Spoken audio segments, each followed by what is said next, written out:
Ya, silahkan. Ya, dok, saya coba kalau misalnya untuk teman-teman di sini karena nggak eh, se- jadi profil PIKTI ini, dokter, kami mengedukasi masyarakat awam, juga ada dokter medis konvensional, lalu ada berbagai macam disiplin ilmu-ilmu yang lain, dokter hipnoterapi, terapi warna, tuina dan lain-lain. Itu bergabung di dalam PIKTI. Gitu, dok. Jadi audiensnya cukup lebar. Apakah tadi materi yang Dokter Puji itu juga termasuk untuk problem-problem yang cerebral cerebral palsy, CP? Itu termasuk ke sana nggak, dokter? Barangkali ada teman-teman yang Kalau membutuhkan informasi ini. sebenarnya kalau cerebral palsy itu kan kelainan yang juga tidak bisa disembuhkan ya, tapi itu murni kelainan di otak.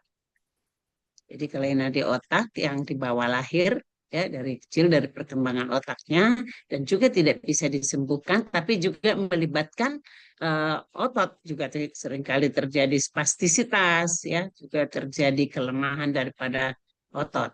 Jadi terapinya juga umumnya ke ya terintegrasi seperti inilah karena tidak bisa disembuhkan. Ya, oke. Eh, ini sudah mulai masuk pertanyaan, katanya untuk dua narasumber. Wah, semuanya ditanya. Untuk Ya, saya berikan ke silakan. Dokter Puji dulu, nanti Ibu Chingfen Ya, baik. menerjemahkan untuk eh, Lin Isen ya.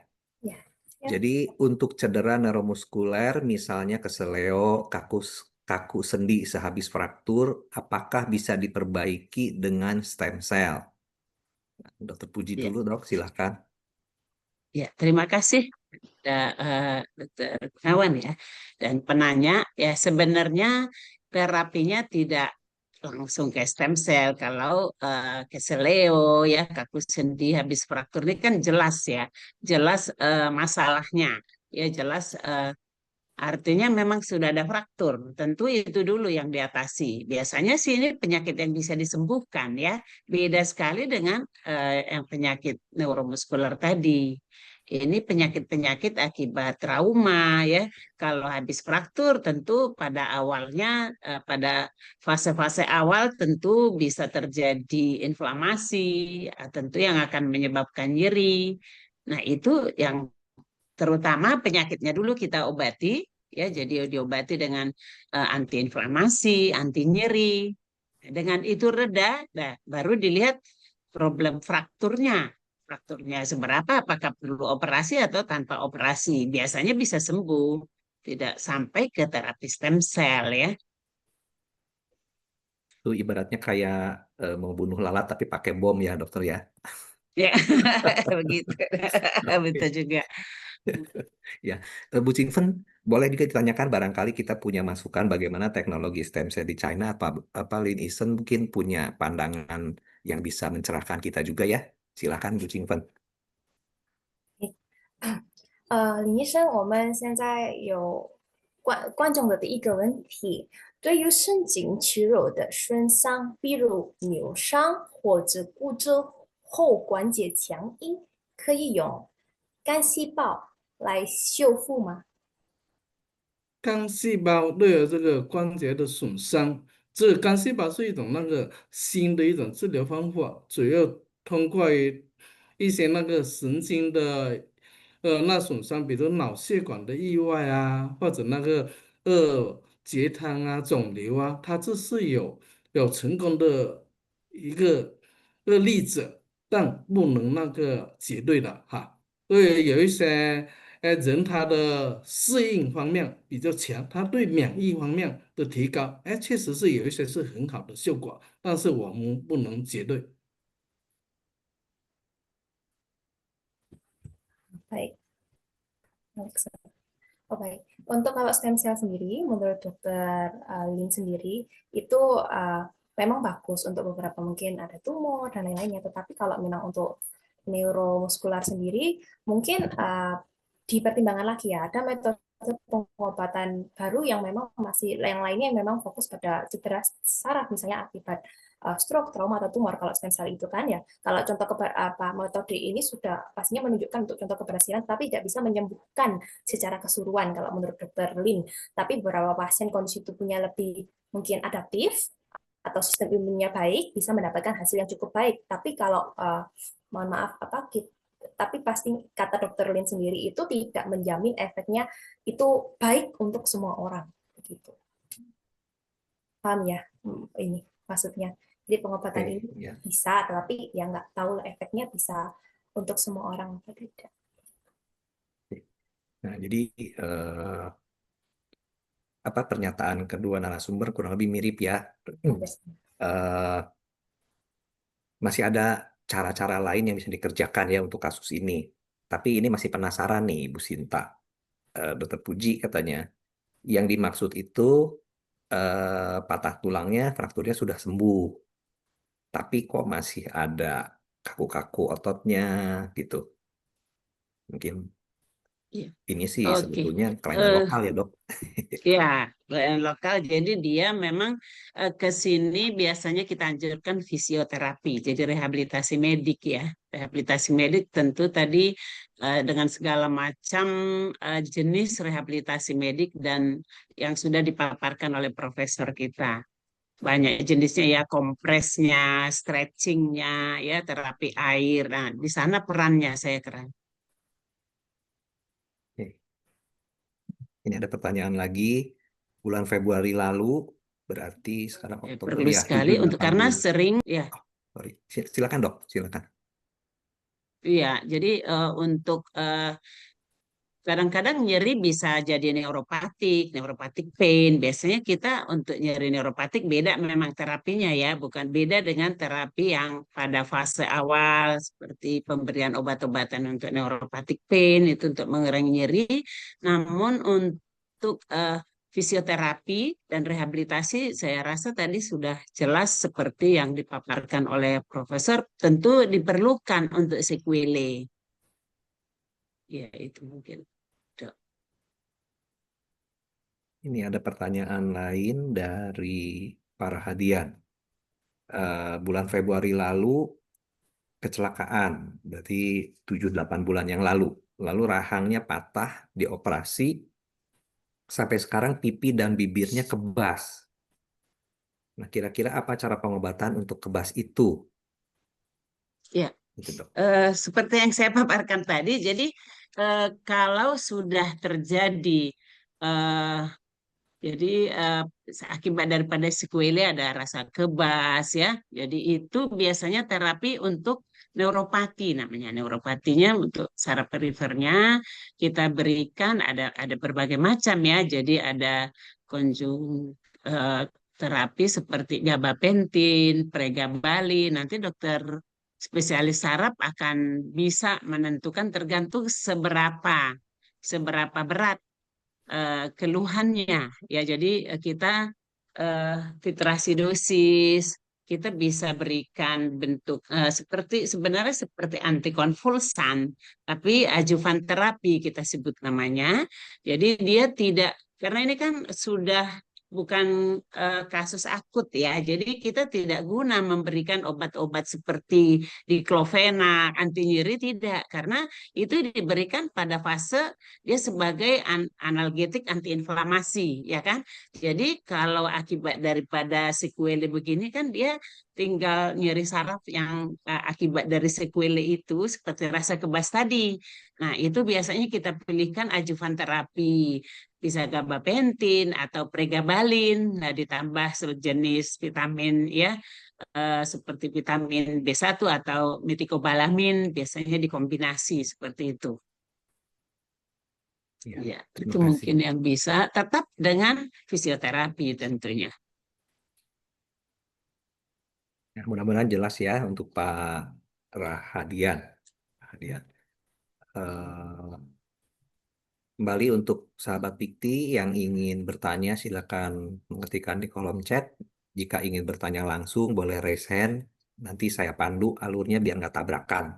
Ya, eh, saya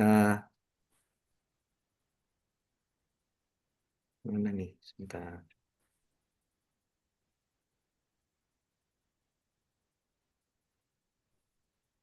Saya nanya ke Lin Isen deh, Bu Cingfen. Boleh, silahkan. Ini kalau kalau di apa di China sana, tadi saya lihat dari profil Lin Isen itu ada yang namanya floating needle dari kompetensi beliau. Jadi dia mempelajari itu, menguasai floating needle.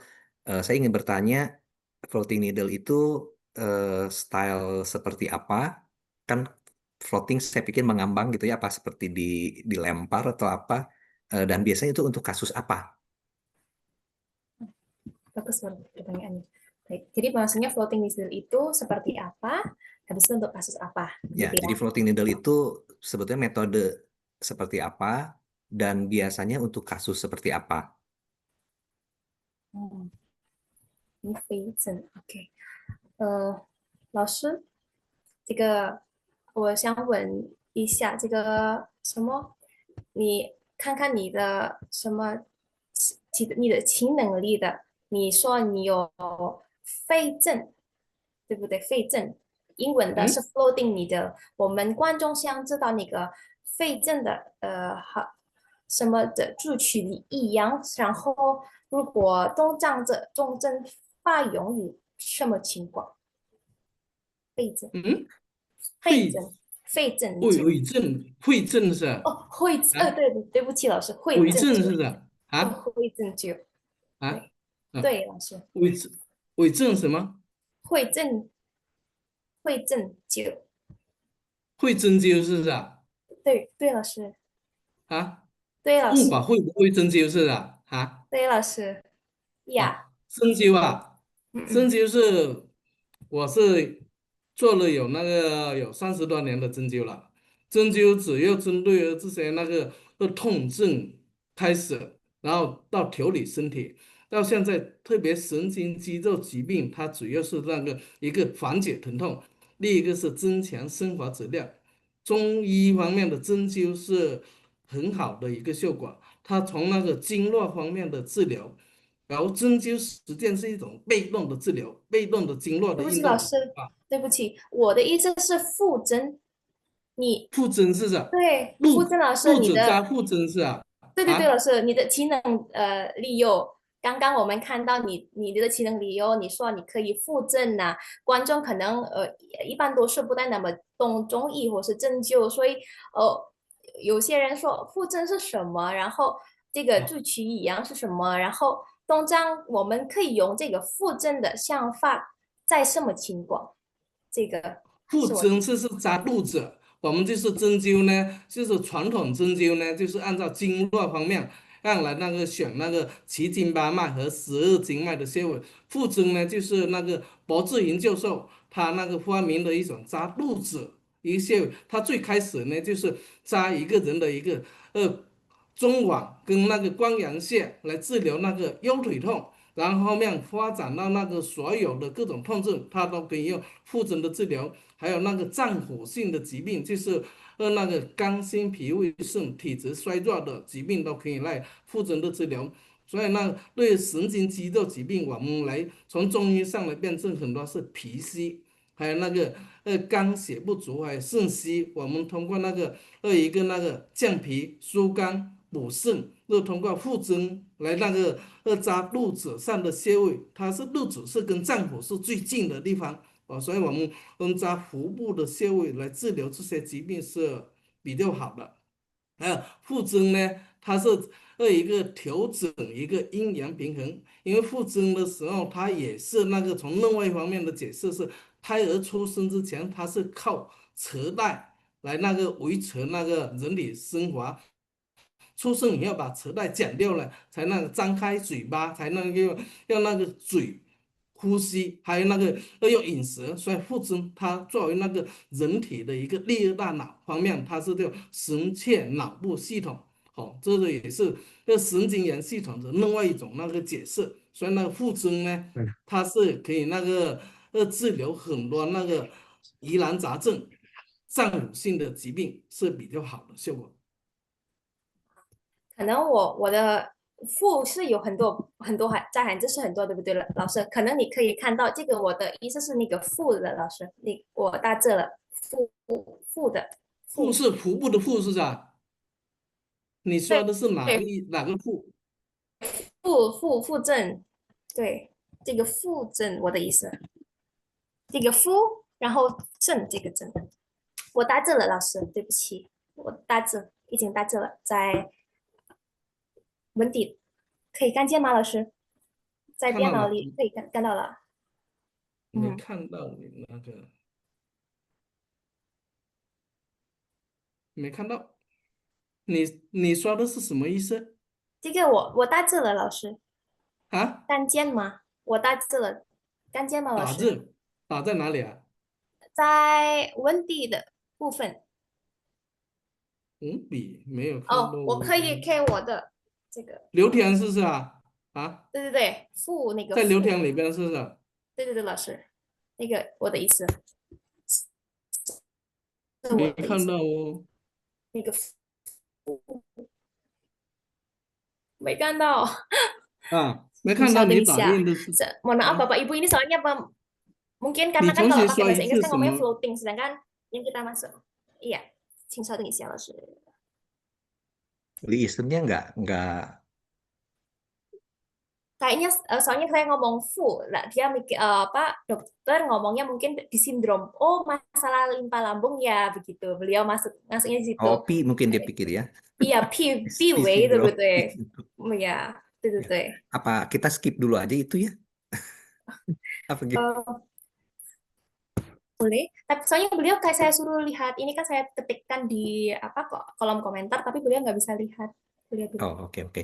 Berarti kita tunda dulu deh. 那 Kita 我 tunda 们可 dulu. 以，我们可以下一部分吧，老师。好不好？好好那好好， 谢谢。Jadi kalau menurut beliau juga mungkin bisa ditambahkan tadi saya jelaskan. Jadi pokoknya aspek utama memang dari pengobatan neuromuskular sendiri memang kan ada di sindrom TCM sendiri itu ada di limpa lambung dan ginjal, ada hati juga. Kita lihat fungsinya. Jadi kalau di TCM sendiri memang semuanya neuromuskular itu berkaitan dengan kelemahan limpa, kekurangan darah hati dan gangguan ginjal.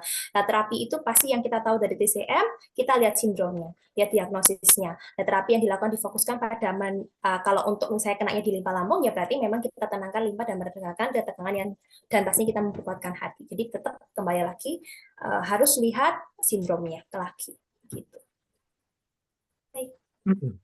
Ya, ini ada Ibu Rani Gunarso. Raise hand. Ibu mungkin mau bicara langsung. Silakan ya, Bu. Beliau. Sorry.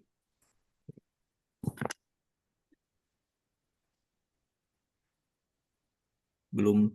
Silakan. Selamat sore, Pak. Selamat sore, Bu Rani. Mau berbicara dengan siapa? Selamat sore. Pada siapa? Ini saya ada 2 pertanyaan. Yang pertama untuk dokter yang pertama, saya tanya apakah penyakit tremor ini termasuk dalam lingkup dokter?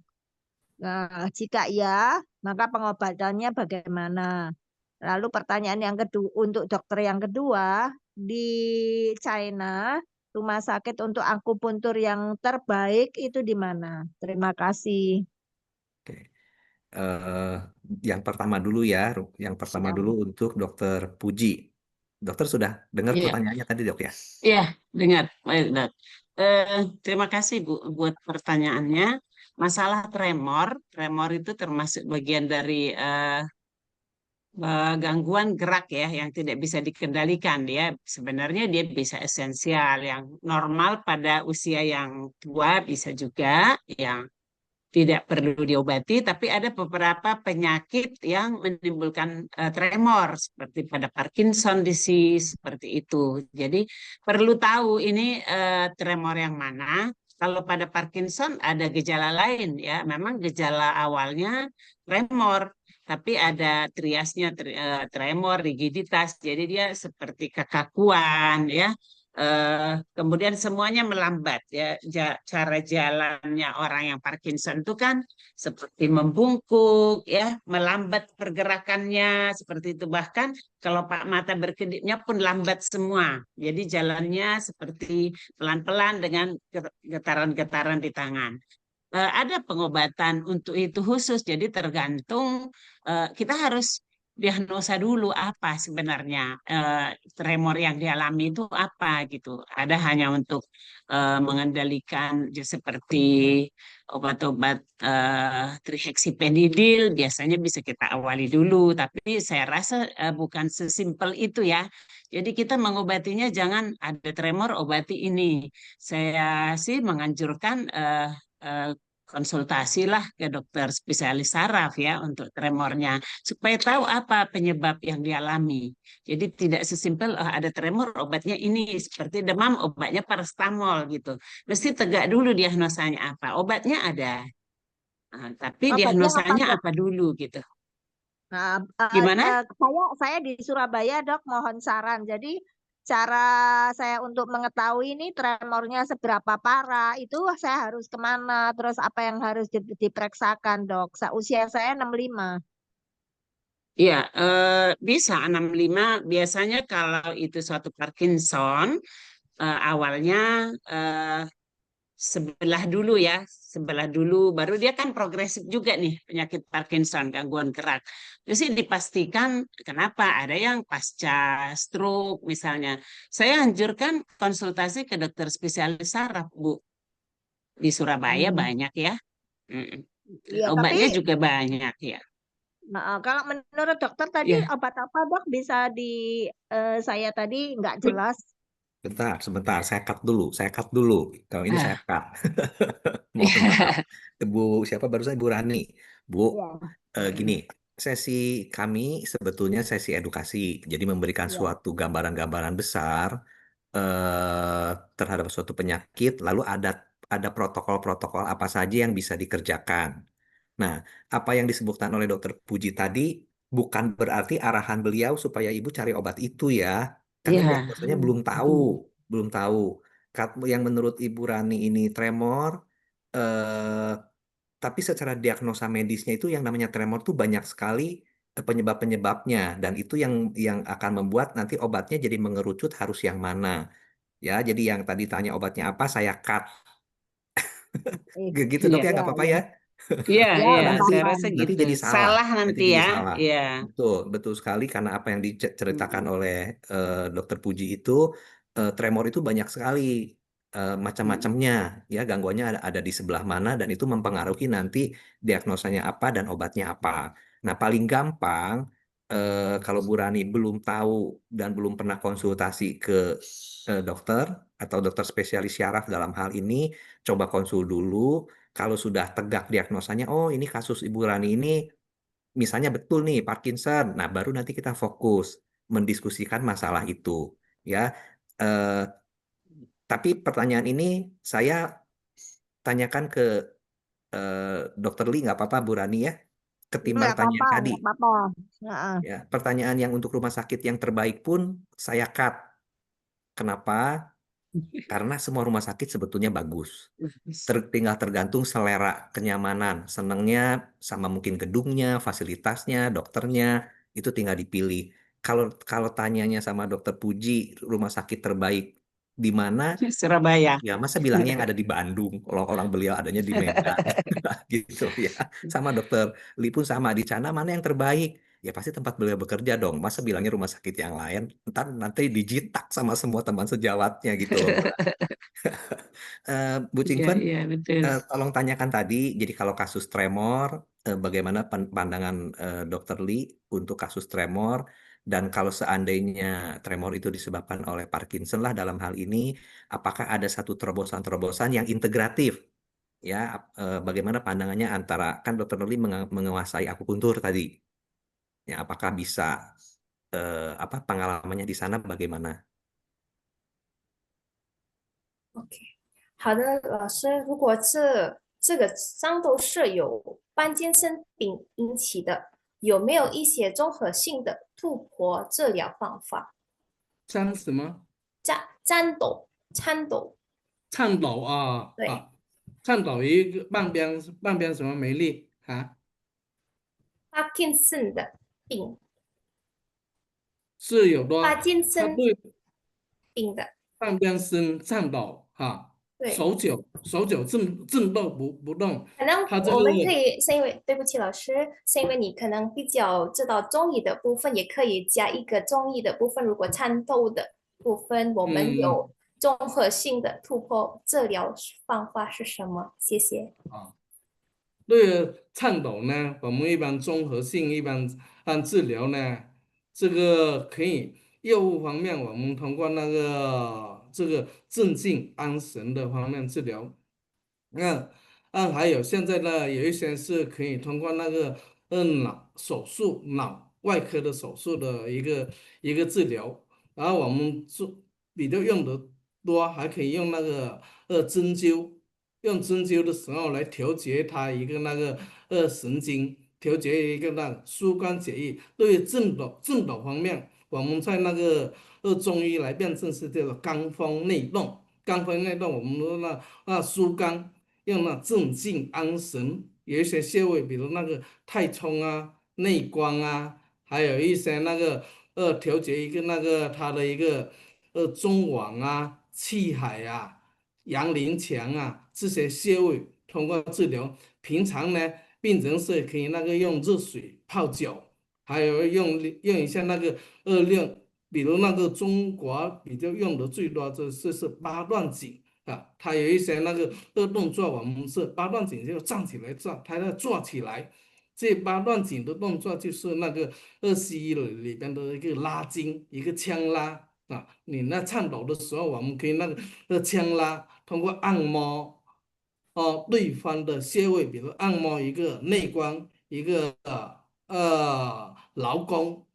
然后用手用腕关节的一个牵拉的动作，它通过那个双重的作用，一个穴位的作用于脏腑，另一个是通过那个关节的运动力量让方面让起到它一个那个枪声的一个动作，对颤抖是比较好的一个帮助。Baik. Lah, untuk saya terjemahkan ya, untuk kalau secara umum, tapi tetap digarisbawahi bahwa tergantung kondisi pasien kembali ya, tidak bisa langsung semena-mena kita lakukan segala sesuatunya. Misalnya dokter ngomong habis itu dilakukan langsung, jadi tetap digarisbawahi. Lah kalau dari sisi pendekatan pengobatan komprehensif, sisi obat ada obat pastinya dikasih obat penenang, penyimbang sistem saraf seperti itu ya untuk membantu pasien lebih tenang. Nah kita masuk ke bagian TCM-nya kan kita tahu ada pengobatan akupuntur, kita bisa menyimbangkan saraf, meredakan hati atau melancarkan stagnasi darah.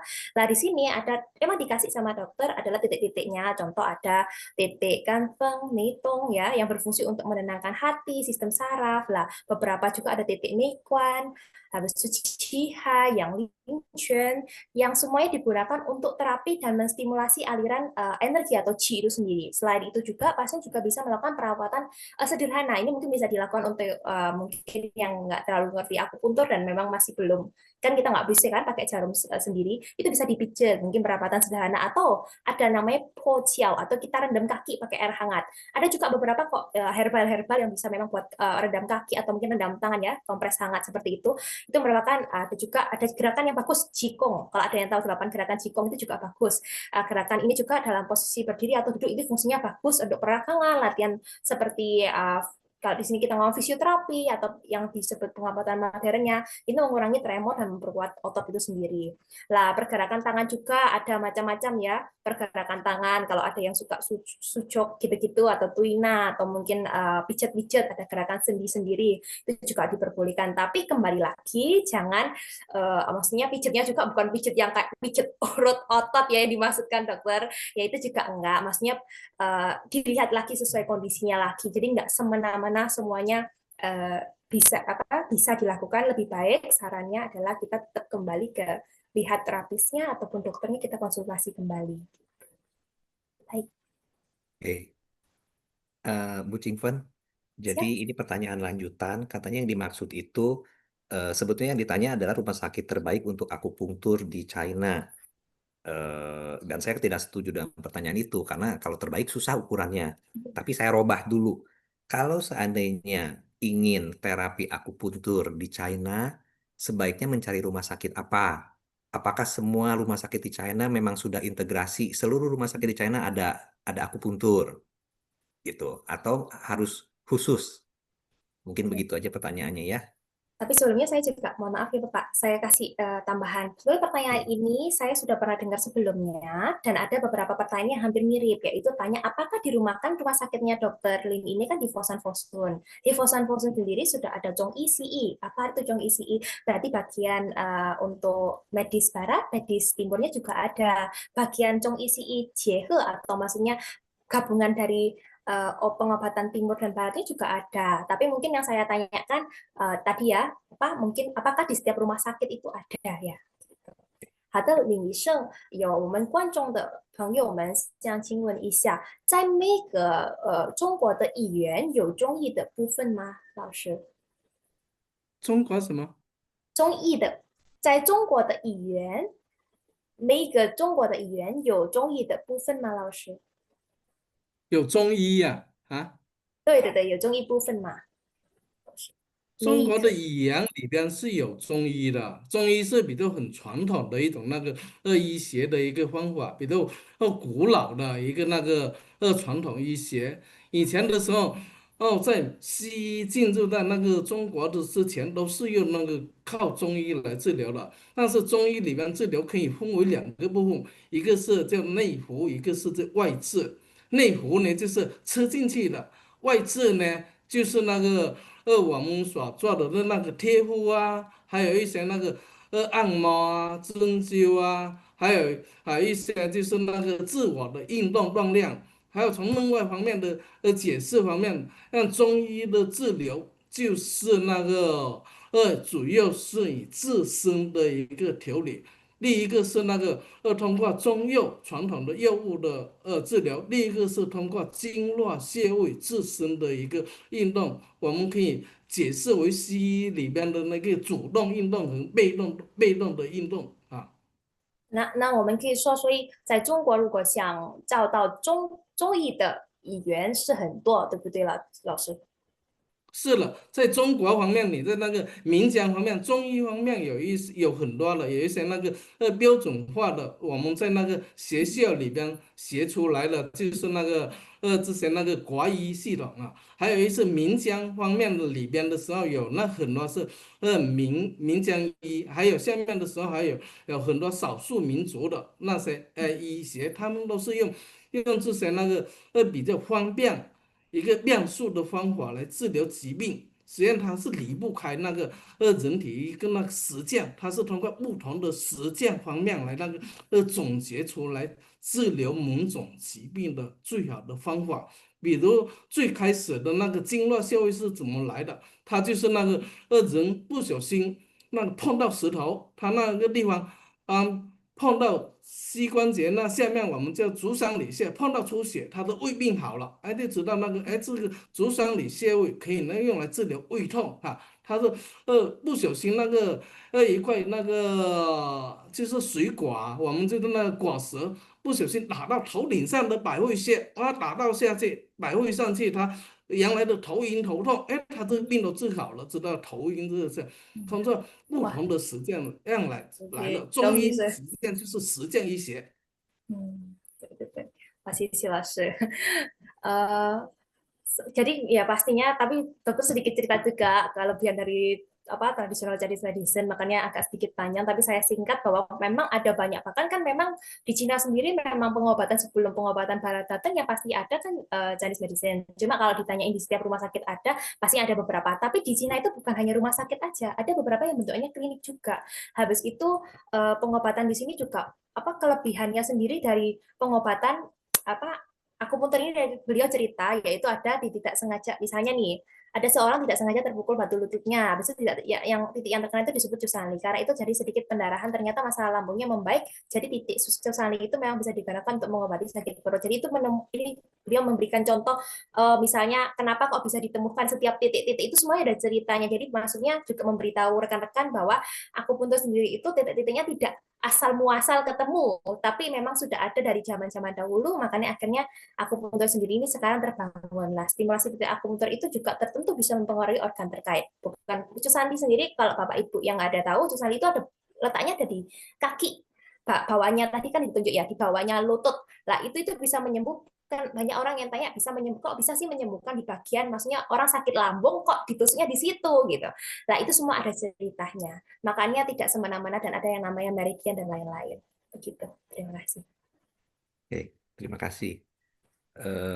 Sekarang kita lanjut dulu ke pertanyaan untuk Dr. Puji.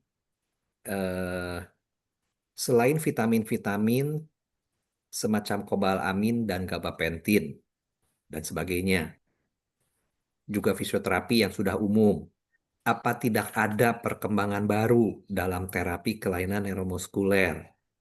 Misalkan untuk kasus otot kelopak mata dropping, palpebra, selain dioperasi blefaroplasti, apakah ada cara lain?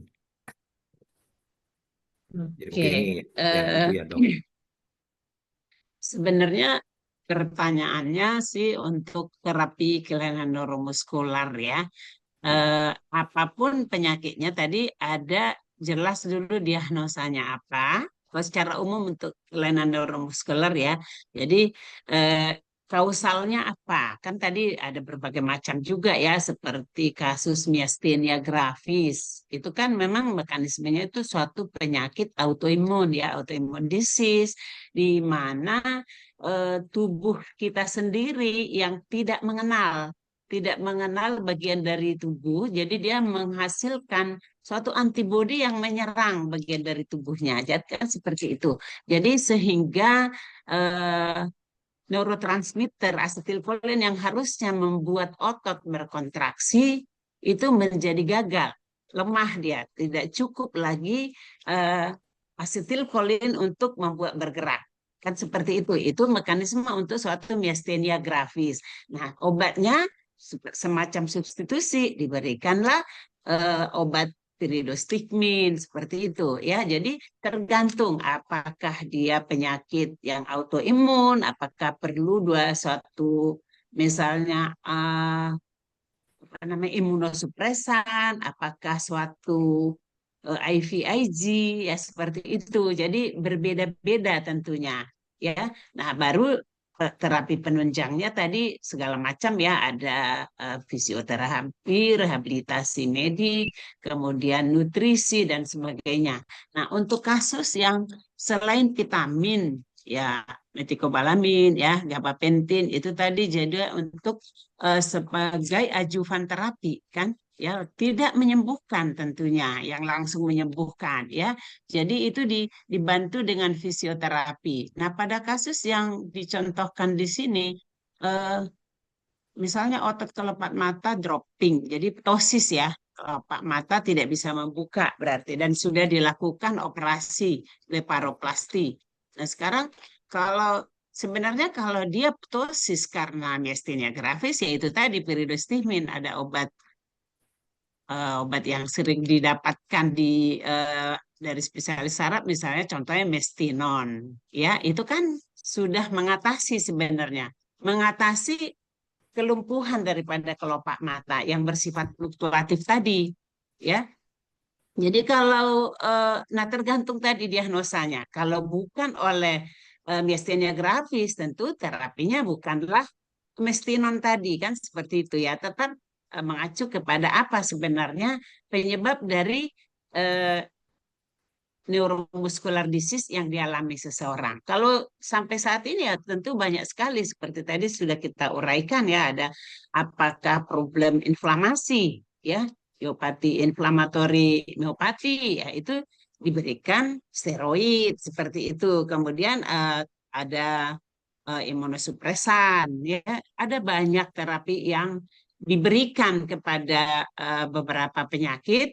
Nah, tergantung kepada terapi apa, ditambah dengan fisioterapi dan tadi terapi nutrisi dan sebagainya ya. Untuk kasus yang kelopak mata sudah dilakukan blefaroplasti ya, mungkin dia tidak bisa jadi normal ya. Nah, itu latihan penguatan kelopak mata, tentu ada fisioterapi juga buat itu dari rehabilitasi medik. Kemudian ada juga dibantu dengan apa ya, untuk dibantu dengan membantu membuka dengan ada perekatnya ke kacamata banyak gitu. Tapi kalau untuk dia bisa normal tentu ya tidak ada terapi yang sampai bisa normal kembali seperti normal biasa ya. Saya pikir itu tergantung kepada penyebabnya. Jadi sekarang banyak yang udah diuji.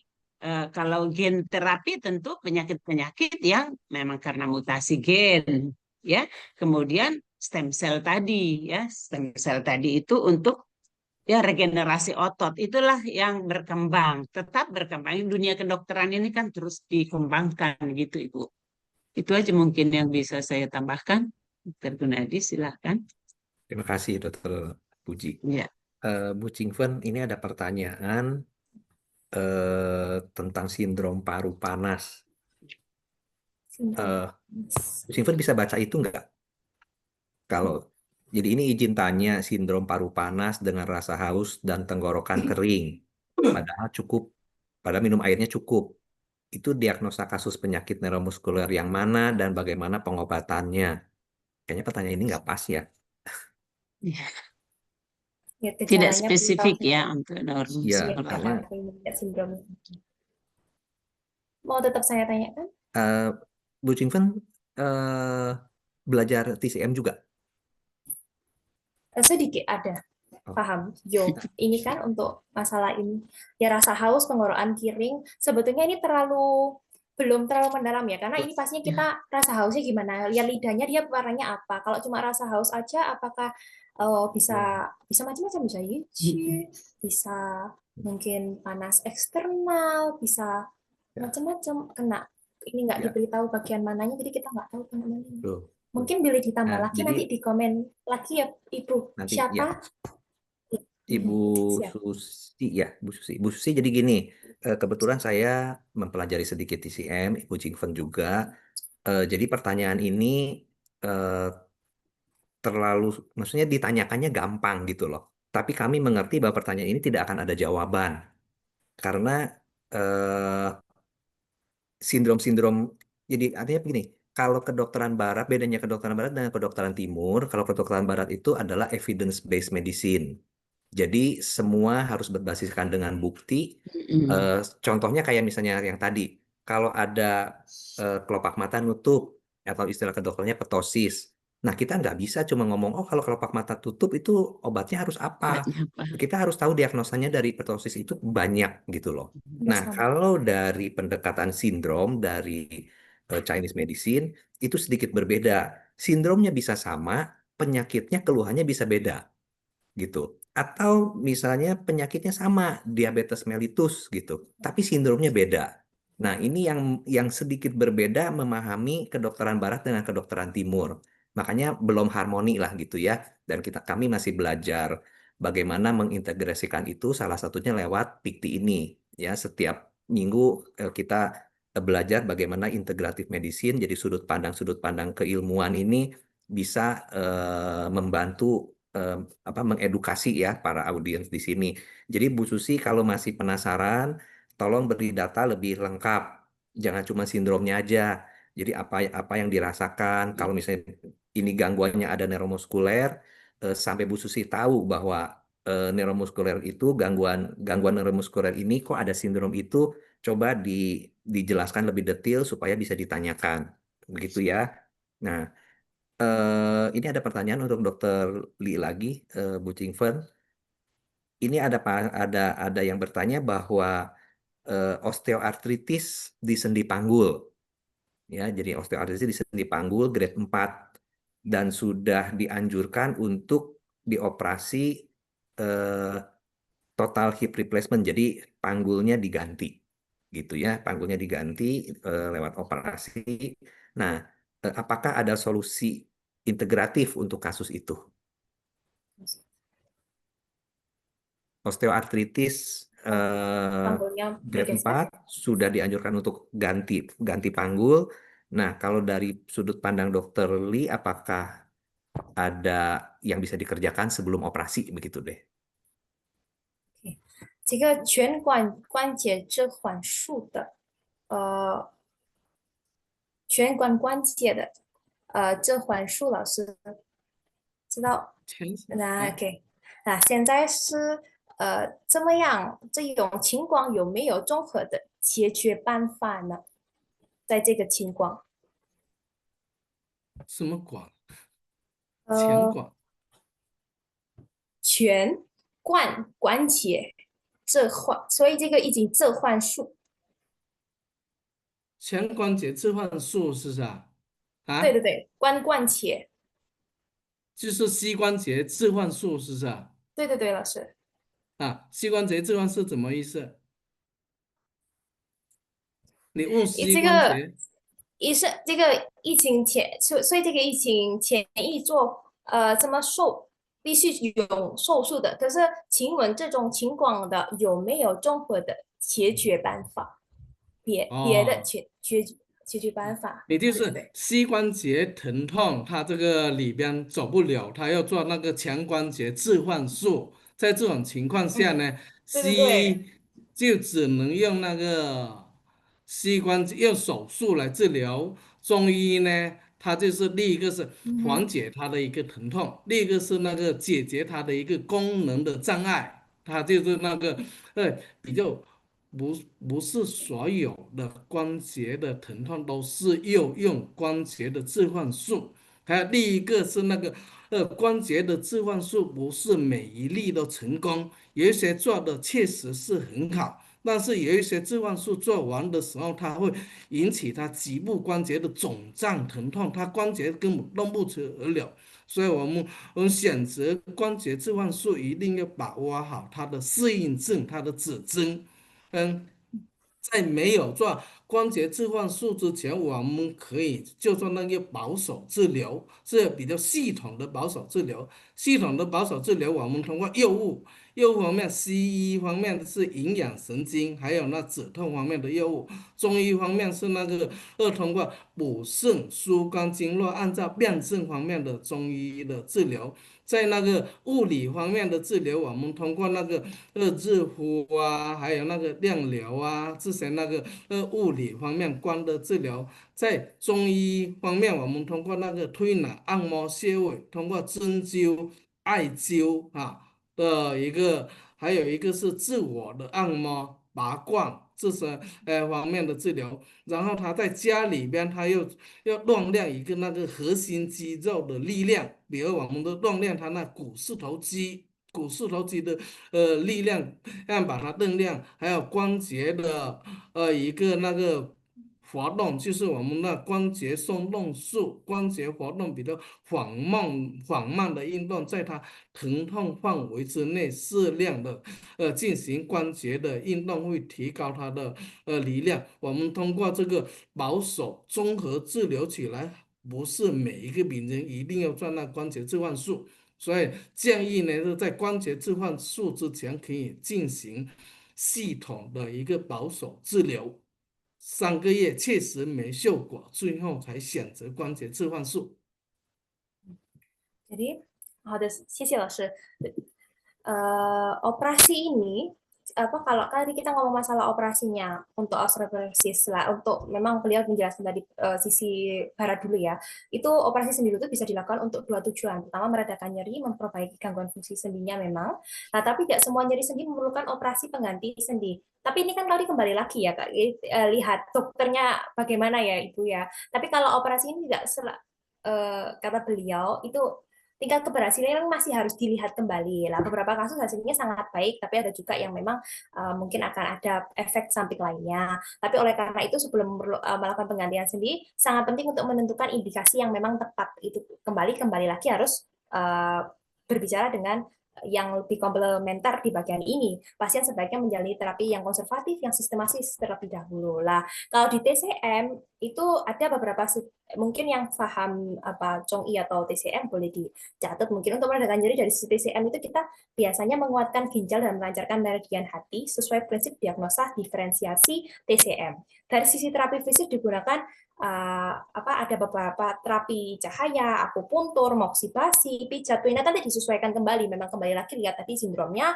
terapi apa yang cocok. Kalau memang kurang panas ya kita moksibasi atau yang lain-lainnya, serta pijat mandiri atau latihan pakuancang. Tapi ini kembali latihan ini sendiri itu biasanya akan dikasih atau diresepkan kembali atau diajarkan oleh terapis ya Bapak Ibu. Selain itu pasien juga harus melatih otot inti di rumah, misalnya otot gluteus, misalnya kalau ingin kena gluteus, kalau di osteoid berarti yang mana yang sakit ya dilatih di situ untuk mobilisasi sendi dengan gerakan mungkin yang lebih lambat. Tadi kan sudah ada di slide-nya, gerakannya disesuaikan berapa kali lambat, itu juga hampir sama memang, cuma bisa mungkin digunakan di sini beberapa gerakan, jangan terlalu dipaksakan seperti itu maksud beliau.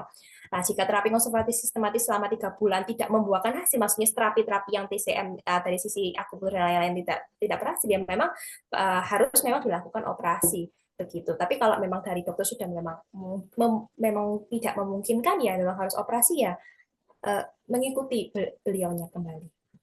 Gitu. Ya, Semoga terima dapat kasih. dipahami ya Bapak Ibu. Ini pertanyaannya ternyata disempurnakan, Bu Cingven, yang barusan tentang sindrom. Iya. Yang ditanyakan oleh Bu Susi itu tadi justru yang dipaparkan oleh Oh, beliau. Liesen, ada di slide. Jadi Liesen tuh di slide-nya menunjukkan salah satu yang harus diperhatikan dengan diagnosa neuromuskuler ini adalah adanya sindrom paru panas dengan rasa haus dan tenggorokan kering. Padahal cukup minum air. Nah, yang ditanyakan tuh jadi penyakit neuromuskuler yang sindrom begitu tuh yang seperti apa dan bagaimana pengobatannya. Jadi itu ditanyakan justru dari materinya Liesen sendiri gitu, Bu Cingven. Berarti yang bagian sebentar sambil saya lihat Yang ya. di bagian Sambil saya lihat dikit. sebentar tadi tuh di bagian Saya ada di sindrom bagian tipe paru diagnostik panas ya. PCM ya. Paru panas. Sindrom. Ya, saya sekalian. Oh ya. Ya. Ada.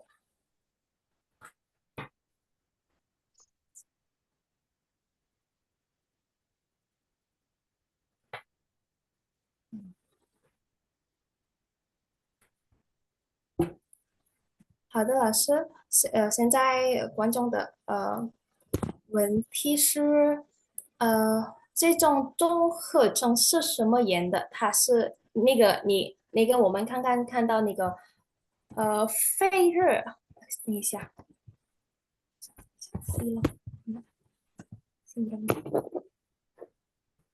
，maaf Bapak Ibu。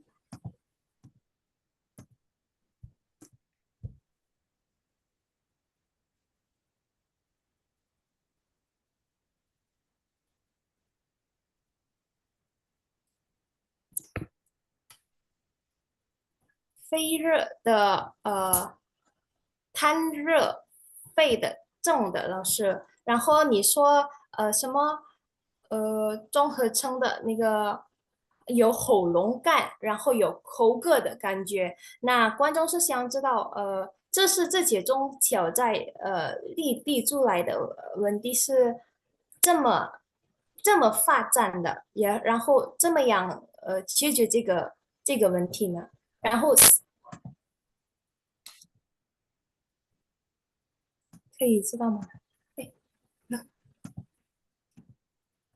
，mohon maaf. Mohon maaf, suara saya kedengaran, Bapak? Ada. Kok saya hilang kamera ininya? Maaf ya.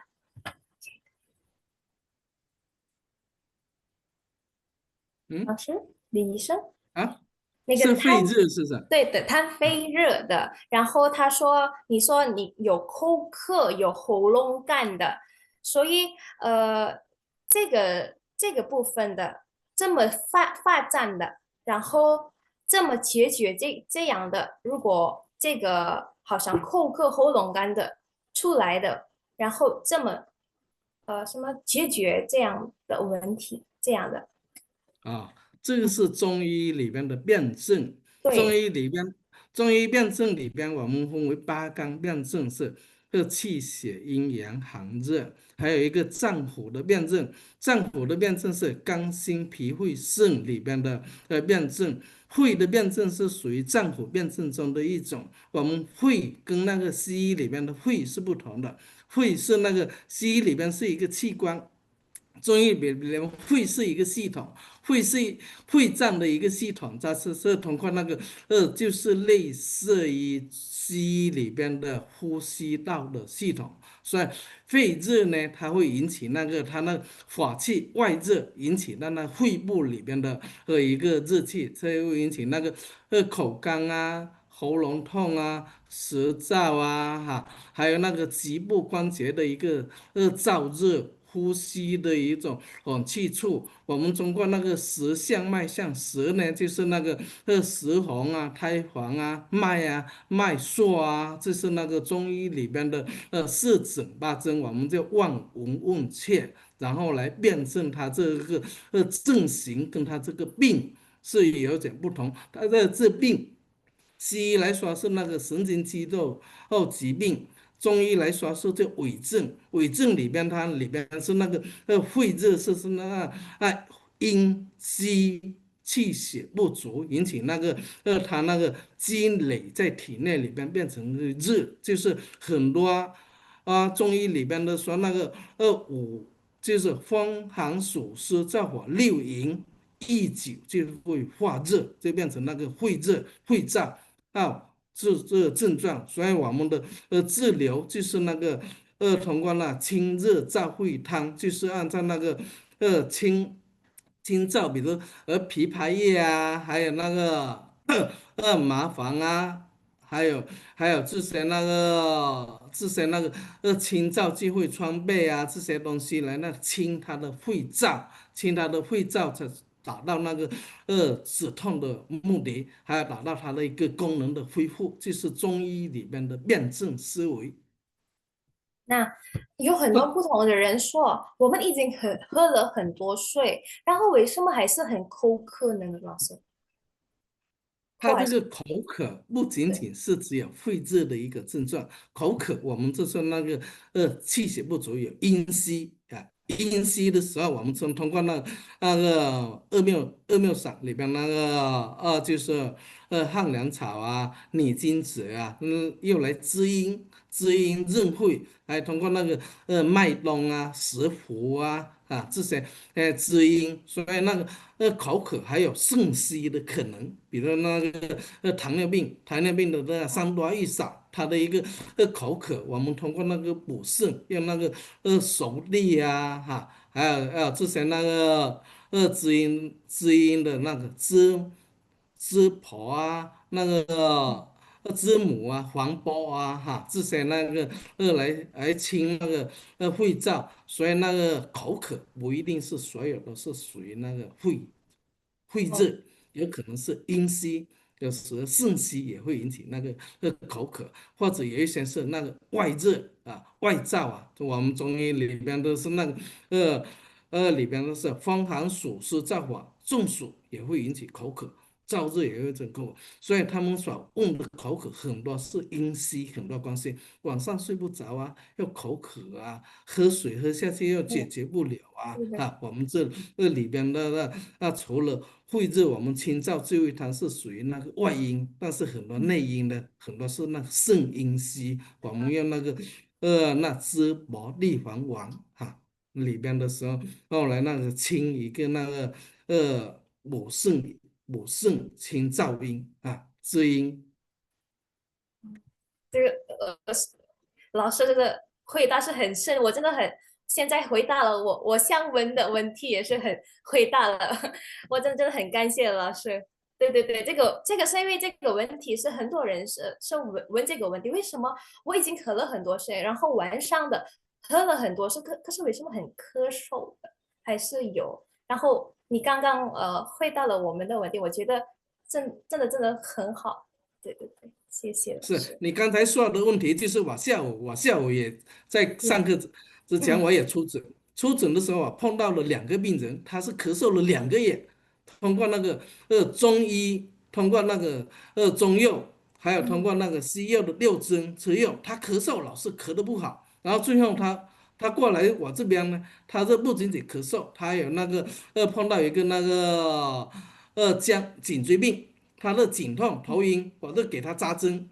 通过针灸呢，因为我们是咳嗽是属于肺部，所以它呢，你吃药下去，通过饮食进去，达到肺经里面，它的胃的消化。所以我通过针灸扎它的肺经，扎它的一字，还有尺直哈，还有那个少商，还有扎它的天突穴位。哎，扎完他咳嗽，感觉到他说我这2个多月过来，现在的这段时间最舒服，咳嗽好很多。所以呢，咳嗽不一定那个只要通过药物治疗，你要非药物治疗，我们说外治法，自己按摩也可以，通过针灸也可以，通过之前那个运动的动量，通过经络拉伸它的肺经，它也可以治疗咳嗽。不一定那个我们老是有个观念，就是什么病我们都要吃药，但是药物只是占一部分，有很多是非药物治疗，效果我是认为更好。就是康复的治疗，康复治疗它就是非药物的治疗。中医里边的推拿、按摩、针灸、拔罐、运动锻炼，这非药物的治疗。比如你看那个有一些那个练武术的人，他从小就是练武术，打跆拳道也可以，打中国的武术也好。他们是很少得病的，练气功的人，他们很多病他是通过自我调节，就是那个非药物的治疗，通过经络的调理。哦，好的。说实话，我想问的很多，可是我先翻译，可能很多人还是瞪着，好不好，老师？我先翻译一下，好不好，老师？谢谢。Jadi Mas Dr. Lin sendiri, dijelaskan sangat mantap. Nanti juga akan menjawab mungkin yang nggak ditanyakan akan terjawab. Jadi memang kalau dia sistem diagnosis TCM tadi sudah dijelaskan sedikit. Memang kita kan diferensiasi organ dan lain-lain. Untuk sindrom yang tadi memang dijelaskan, ada satu kan memang yang diutamakan adalah yang panas di paru, ada dahak panas juga itu kan. Itu muncul karena ada dalam kasus itu karena kekurangan Ji dan darah yang menyebabkan energi internal itu menjadi panas sehingga memunculkan gejala panas. Kalau nanti belajar memang ada panas penyebab panas itu ada beberapa Bapak Ibu. Nanti kalau mau bisa dilihat lagi, bukan hanya panas dari luar, ada panas dari dalam dan lain-lain. Itu bisa tumbuh artinya panas dari TCM sendiri. TCM menyebutkan fenomena ini itu bisa ada gangguan 6 yin dan faktor eksternal seperti adanya tadi, yang saya maksud tadi, itu memicu panas di paru. Lihat lagi, kita harus lihat sindromnya bagaimana. Oh, lihat lidahnya, lihat nadinya dan lain-lain, itu akan melihat. Nah, dia dan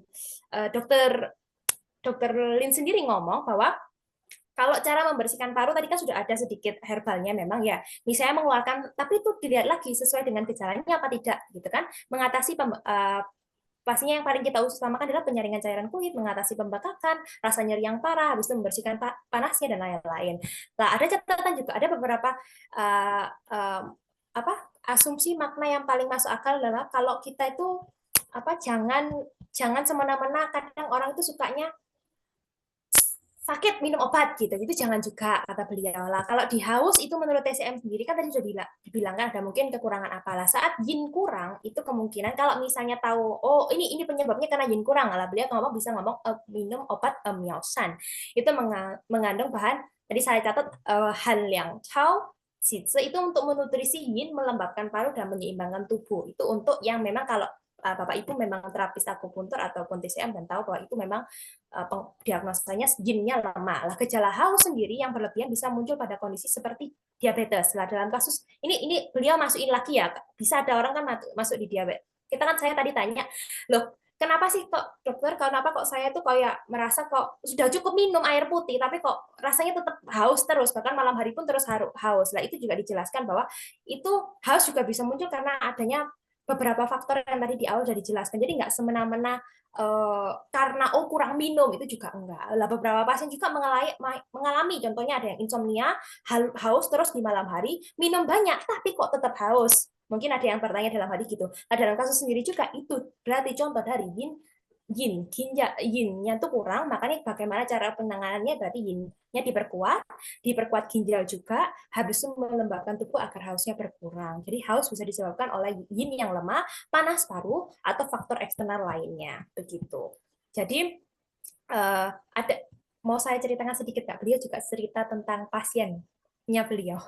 Jadi, boleh. Iya, pasien ini kata beliau itu batuk sudah selama 2 bulan. Lah, sudah mencoba obat TCM dan obat barat. Tapi batuknya itu tetap nggak sembuh-sembuh. Lah, saat datang ke beliau, ke Lin Yisheng, dia tuh nggak hanya batuk, dia juga mengalami sakit leher, bahkan pusing, habis sakit karena beliau pasien ini punya akibat penyakit apa tadi? Penyakit tulang leher ya. Saya kurang tahu bahasa Inggrisnya, mungkin Bapak dokter-dokter yang mungkin belajar ya, mungkin lebih tahu. Soalnya saya penyakit tulang leher, dan dilakukan akupuntur. Lah, karena batuk berhubungan dengan paru, obat yang diminum masuk melalui sistem, tapi kan sistem pencernaan, dan kalau kita ngomong itu bekerja di meridian paru. Nah, saya menusuk meridian paru, titik pankreas, beliau pakai beberapa titik lain yang terkait seperti Tiantu untuk merendahkan batuk itu sendiri. Hasilnya dalam 2 bulan, lah pasien ini pun membaik dan merasa lebih nyaman. Tapi intinya batuk itu tidak selalu hanya bisa diobati dengan, maksudnya obat-obat biasa, obat-obat yang dijual saja. Langsung kita kan kebiasaan kalau udah batuk udah kayak orang yang langsung minum obat, gimana ceritanya. Kadang pikiran kita penyakitnya masih sini, kita sudah mikirnya 1000 kilometer sebelum penyakitnya, jadi kita udah minum obat aja dulu kan, sukanya seperti itu. Tapi beliau ngomong bagaimana kita itu, kalau di TCM sendiri kan sebelum ada penyakit kita jaga. Tapi kalau memang ada penyakit, jangan langsung takut apa-apa, kita bisa terapi dulu dari luar.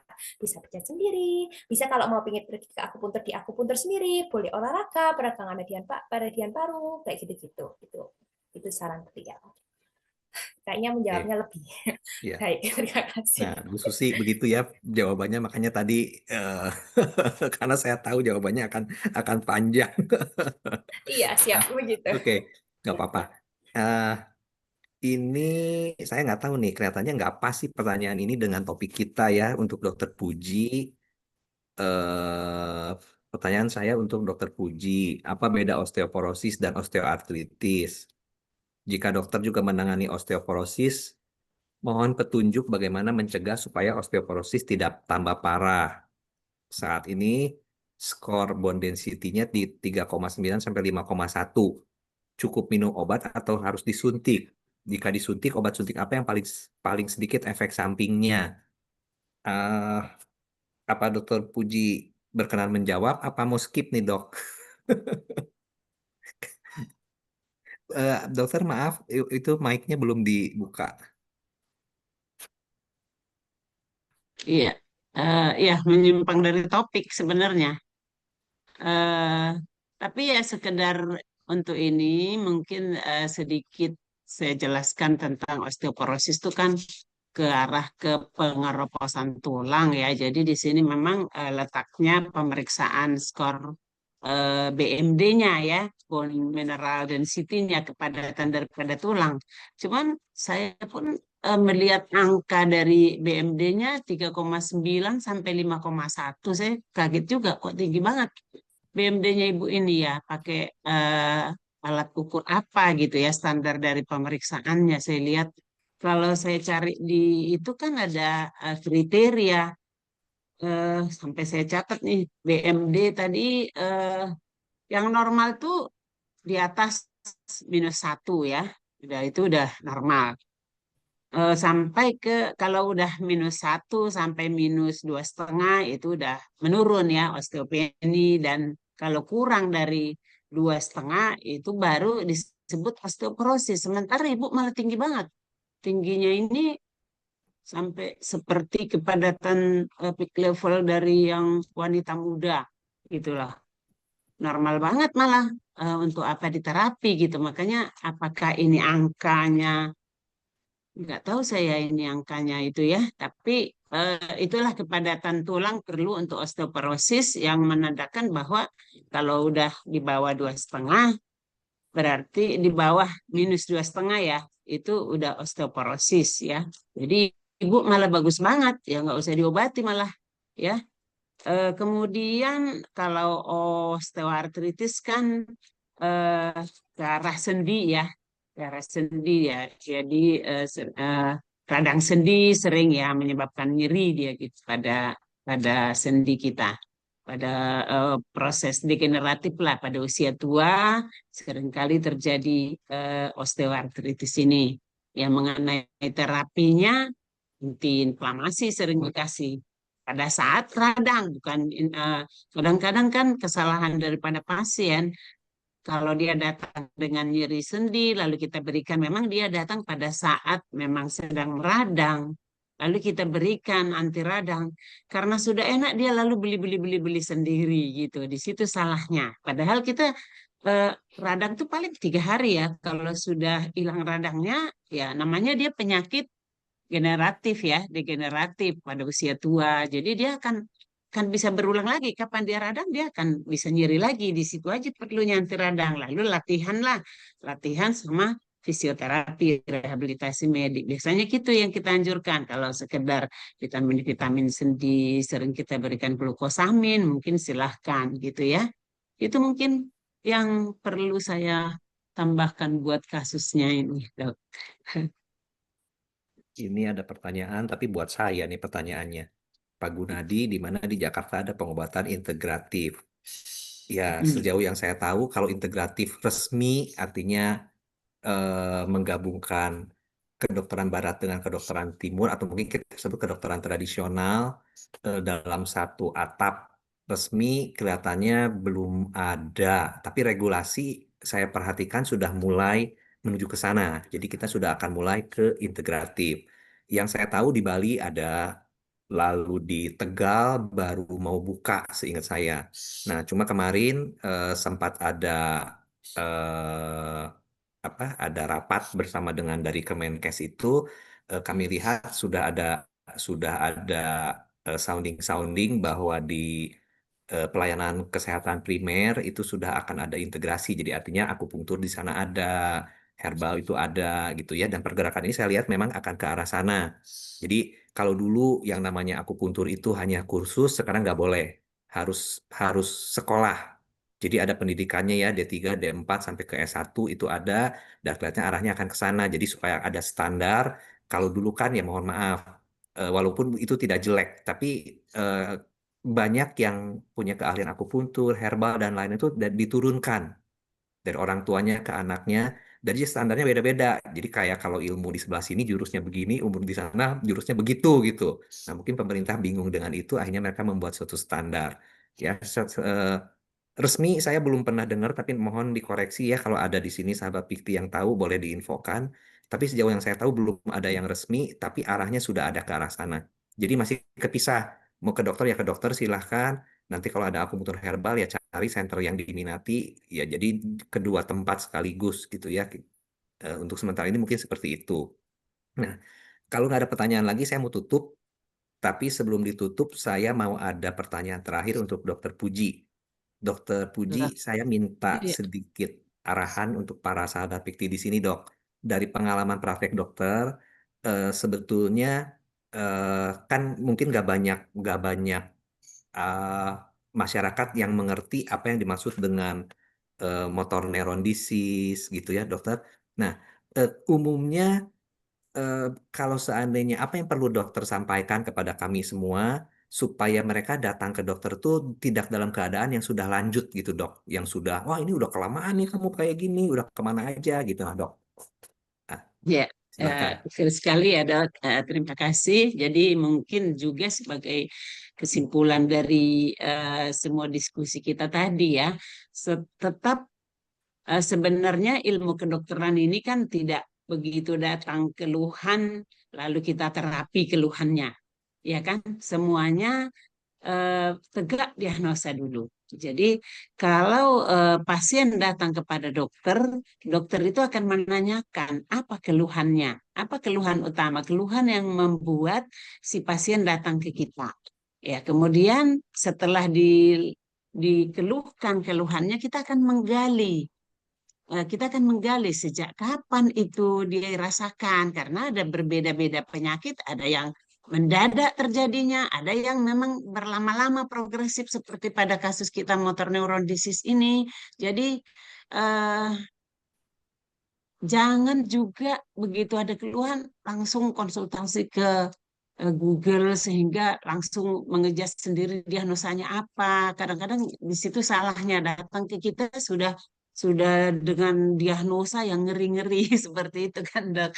Jadi dan berdasarkan tadi pemeriksaan anamnesa kita, pertanyaan-pertanyaan kita, lalu kita lakukanlah pemeriksaan fisiknya, kemudian pemeriksaan neurologi untuk kasus saraf. Baru dari situ kita membuat satu kesimpulan, ini kemungkinan ini. Jadi kita sebut namanya diagnosa banding. Dari situ kita lakukan pemeriksaan untuk memastikan sebenarnya ini penyakit apa. Jadi tidak segampang datang ke dokter lalu dikasih obat sembuh, bukan seperti itu ya. Lalu setelah tegak diagnosa baru berdasarkan itulah dokter akan memberikan terapi apa. Nah, memang dokter itu akan kasus ini seperti tadi miastenia gravis, kasusnya adalah autoimmune disease yang bersifat fluktuatif. Jadi mekanisme terjadi penyakit itu apa, penyebabnya apa, kausal itulah yang akan diterapi, diobati oleh dokter supaya sembuh. Jadi bukan hanya gejala yang dikeluhkan. Nah, kemudian karena tadi kasus itu motor neuron disease ataupun neuromuscular disorder ini menyebabkan kelemahan. Selain obat tadi, baru dilakukanlah terapi-terapi penunjang seperti rehabilitasi medik, nutrisi, dan sebagainya. Bahkan sampai gen terapi tergantung kepada kasus itu akibat dari apa. Seperti itu. Jadi mungkin itu yang perlu saya ingatkan kembali bahwa jangan hanya keluhannya. Jadi kita tidak, dokter itu susah sekali gitu. Dia dengan keluhan dia langsung begitu ada tremor harus sembuh. Seperti itu ya. Jadi tadi seperti saya bilang, tremornya kenapa? Banyak sekali penyakit gejalanya datang sama, tapi penyebab diagnosanya apa? Jadi kita menterapi berdasarkan diagnosa. Tidak semudah yang tadi keluar. Kalau sekedar demam, oke, parastamol. Tapi demam ini kenapa? Apakah problem infeksi kah yang membutuhkan antibiotik? Seperti itu ya, dok ya. Saya rasa. Eh, Tadi Ya. apa lagi yang kesimpulannya? Saya rasa seperti jadi untuk penyakit neuromuscular disorder seperti tadi di awal saya bilang pada tahap awal itu gejalanya kelemahan ya, kelemahan dia mungkin kok nggak bisa ngangkat gelas ya. Nah, sesuatu yang terjadi pada diri kita sudah tidak yang hal yang biasanya. Saya anjurkan sih datanglah ke dokter. Apalagi ceritanya kelemahan. Kelemahan itu identik dengan kelumpuhan ya. Bukan berarti lumpuh berarti kekuatannya udah pasti nol. Jadi kalau, wah ini kok saya biasanya bisa mengangkat gelas ini, padahal tidak ada rasa sakit. Ya, tidak ada, bukan karena sakit sehingga tidak bisa mengangkat, kemudian jalannya kok jadi seperti terseok-seok, sering tersandung. Pasti ada sesuatu, pasti ada gangguan neurologisnya. Nah, saya sih nganjurkan segera datang ke dokter. Biar nanti dokter yang melakukan lagi pemeriksaan-pemeriksaan apa yang mungkin bisa untuk memastikan nih penyakit apa sebenarnya. Gitu saya rasa ya dok. Ada lagi kira-kira menurut dokter? Ya, sudah cukup dok. Karena Ya, terima keterbatasan kasih dok. waktu juga dok, kita perlu Mm-mm. mau tidak mau perlu berpisah. Iya, Terima kasih iya, kepada iya. Dokter Puji Mm. yang sudah Iya, memberikan terima ilmunya kasih. dengan luar biasa dan arahan-arahannya dok. Jangan kapok, diundang untuk Oh, Kak. berbagi lagi di Pikti ya. Ya, untuk Terima Bu kasih dok. ya buat Bu Chingfen, tolong sampaikan terima kasih kepada Dokter Lin. Eh, Dengan ini tugas saya sebagai moderator selesai. Mohon maaf jika ada segala kekurangan. Dengan ini acara saya serahkan kepada Dr. Sunato M. Hum untuk menutup dengan resmi acara Seminar Pikti hari ini dibarengi dengan pemberian sertifikat untuk kedua pembicara. Baik, Kepada Dr. Maaf. Sunarto, selamat sore. Silahkan, Selamat Sunarto. sore Pak Gunadi yang baik. Terima kasih. Baik Ibu Bapak yang kami hormati, kami bersyukur atas seminar ini telah selesai dengan baik dan diskusinya sangat lancar, terutama dari Dr. Puji Pintao Mas Sinurat ya, dapat Terima kasih memberikan dok. pengetahuan dan pengalaman yang baik dan kita bisa mewaspadai penyakit-penyakit ini tadi, tidak hanya sekedar tremor obatnya ini dan lain sebagainya. Mhm. Dan Dr. Yin dan terutama juga interpreter Ching Wen yang sebagai interpretasinya lancar sekali ya. Oke, untuk itu saya juga mengucapkan terima kasih pada Didik Waloyo, Bapak Didik Waloyo yang baru datang dari California, yang besok Selasa berangkat ke Chinese untuk ikut seminar Kongres Internasional. Untuk itu, mohon berkenan Ibu Dr.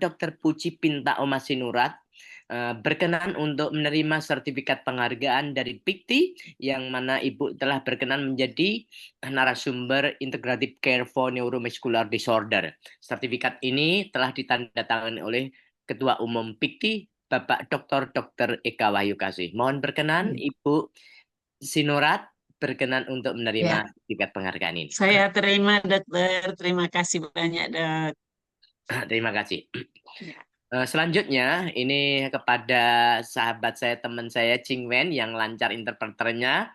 Sertifikat penghargaan diberikan kepada Dr. Lin Yuhui atas partisipasinya sebagai narasumber pertama Integrative Care for Neuromuscular Disorder. Sertifikat penghargaan dari PIKTI ditandatangani oleh Dr. Eka Wahyu Kasih sebagai Ketua Umum. Dipersilakan Ibu Ching Wen. 好的，林医生，我们非常感谢林医生今天的精彩分享，很荣幸今天我可以跟您能为您翻译，也很多可能不太那么对的地方，我很抱歉，也是还请您多多包涵，然后我请向您颁发感谢证书，谢谢。好，谢谢。 terima kasih. 好的，期待下次再见，林医生。 Sertifikat selanjutnya diberikan kepada moderator PIKTI Dr. Gunadi Widarsa yang telah menjadi moderator pada seminar Integrative Care for Neuromuscular Disorder hari ini. Mohon berkenan Bapak Dr. Gunadi Widarsa untuk menerima sertifikat penghargaan ini. Sertifikat diterima. Terima kasih kepada Kinato dan kepada PIKTI yang sudah mempercayakan kepada saya. Terima kasih. Selanjutnya kepada Ibu Laurensi Tania Suryanadi. Ini Bu Ching Wen? Ya, siap saya, Bapak. Ya, saya lebih terima. familiar Ching Wen ya. Berkenan untuk menerima sertifikat penghargaan dari PIKTI yang mana hari ini Ibu Laurensi Taniru Suryanadi yang lebih akrab dipanggil Ching Wen sudah menjadi interpreter yang bagus, lancar, familiar, dan mudah dipahami. Berkenan untuk menerima sertifikat saya ini. Terima, baik, terima kasih. Saya juga masih terus belajar. Terima kasih untuk PIKTI, untuk kesempatannya, untuk Bapak Ibu sekalian. Mohon maaf jika ada salah kata ataupun perbuatan. Sampai jumpa di kesempatan selanjutnya. Sehat selalu. Terima kasih. Ibu Bapak yang kami hormati, mohon berkenan untuk memperhatikan seminar PIKTI selanjutnya untuk minggu depan tanggal 12 Oktober tahun 2025 tepat 14.30 yang bertopik Integrative Care of Endometriosis. Opening oleh Suharyanto, narasumber yang pertama Dr. Hajah Yesi Rahmawati, narasumber kedua Profesor Wu Shushen, dan moderator Ibu Sally Maifusi, dan interpreter Delvi Vija Paramita. Closing oleh Dr. Bilia Paris Mars.